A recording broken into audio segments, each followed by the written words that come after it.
మనందరినీ నమ్ముకొని మన నాయకుడు జగన్మోహన్ రెడ్డి గారు ఈ రోజున ఈ రాష్ట్ర ప్రజలకు మాట ఇచ్చాడు.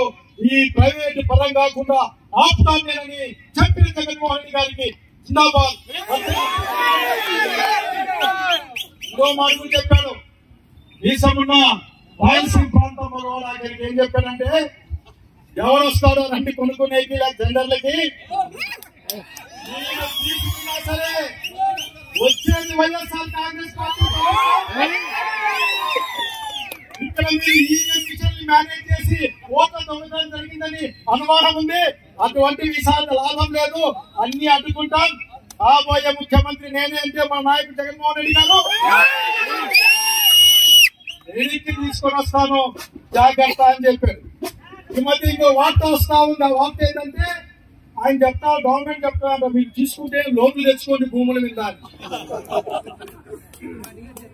లోన్లు కట్టిస్తాం నాయన మీరు తీసుకున్నాయన. అదే ఎవరైతే టెండర్ లో పాల్గొంటాడో ప్రజాస్వామ్యబద్ధంగా అదే ఆసుపత్రి గేట్లకు కట్టేసి వసూలు చేస్తుంది వచ్చే ప్రభుత్వం.